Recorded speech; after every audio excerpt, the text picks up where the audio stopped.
আজকে আমার দুপুরের মেনুতে থাকছে পুঁই শাক। কড়াইতে সামান্য পরিমাণ তেল নিয়ে নিয়েছি। এর মধ্যে একটি ডিম ভেঙে দিয়ে দিব।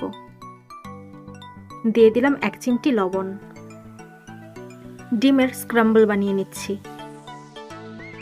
স্ক্রাম্বল হয়ে গেলে একটি বাটিতে তুলে রাখব।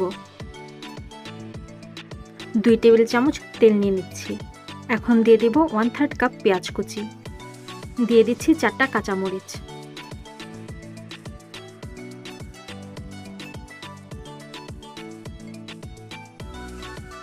পেঁয়াজটা নরম হয়ে গেলে এর মধ্যে দিয়ে দিব 1/2 চা চামচ আদা রসুনের বাটা।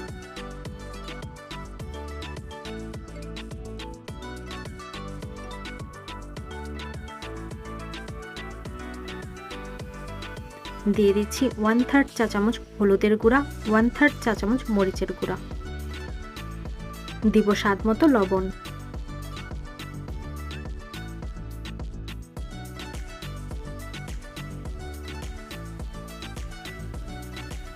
অল্প পানি দিয়ে মশলাটা কষিয়ে নেব।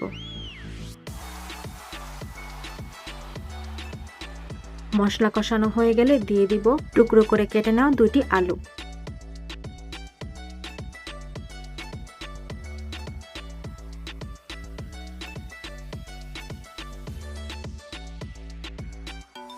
এখন আমি পুঁই শাকগুলো দিয়ে দিব।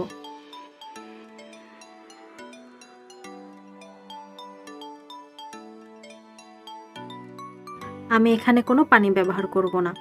পুঁই শাক থেকে যে পানিটা উঠবে সেটা দিয়ে আমি রান্না করব। পানি শুকিয়ে আসলে ডিমটা দিয়ে দিব।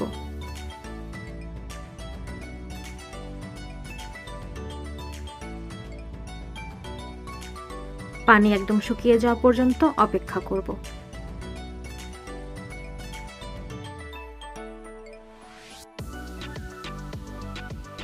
রেডি হয়ে গেল আমার পুঁই শাক ভাজি।